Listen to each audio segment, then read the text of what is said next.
साहेब लोकशाहीच्या वस्तू सुरू झालेला आहे, आनंदाचं वातावरण आहे, काय लोकांना आव्हान करणार? लोकांना फक्त एवढंच आवाहन करू इच्छितो की मोठ्या प्रमाणात मतदान करा.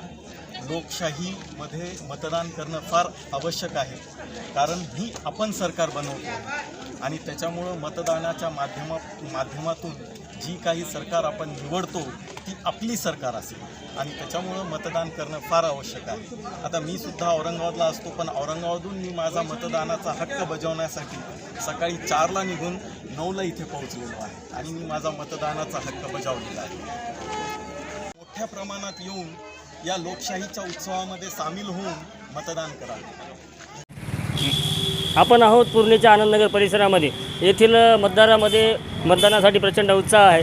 मतदानासाठी रांगा लागलेल्या आहेत, तरी पण काही अडचणी आहेत. याबद्दल आपण मतदाराशी बोलणार आहोत. मतदानासाठी एकूण कसा प्रतिसाद आहे? आज परभणी लोकसभा मतदारसंघाच्या निवडणुकीच्या संदर्भात मतदान होत आहे. तरी म्हणजे परभणी जिल्ह्यातील सर्व मतदारांना विनंती आहे, उन्हाचा पारा वाढत आहे. उन्हाचा पारा वाढण्याच्या अगोदर तरुण मतदार असतील, महिला माता भगिनी असतील, वृद्ध असतील, त्यांनी लवकरात लवकर मतदान करून घ्यावं आणि लोकशाहीच्या या उत्सवामध्ये मोठ्या प्रमाणामध्ये सहभाग नोंदवून लोकशाहीला बळकट करण्यासाठी सहकार्य करावं.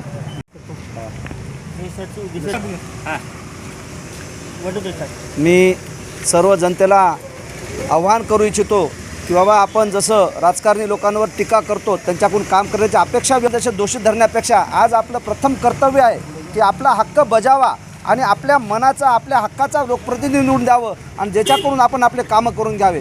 कारण ही निवडणूक लोकसभेची आहे. तुमच्या आमच्या जिव्हाळ्याचे प्रश्न ज्या संसदेत पास होतात ते प्रश्न मांडण्यासाठी आपला कुठला तरी प्रतिनिधी असावा. म्हणून तो प्रतिनिधी निवडण्यासाठी आज लवकरात लवकर घरचे कामं आटोपून मतदान केंद्रावर जावं आणि आपला मतदानासारखा पवित्र हक्क बजावून आपल्या मनाचा, जनतेचं काम करणारा असा लोकप्रतिनिधी निवडून द्यावा, अशी मी सर्वांना विनंती करतो. मी माझं मतदान केलं आहे, तुम्हीसुद्धा तुमचा हक्क बजावा, सर्वांना अशी विनंती करतो.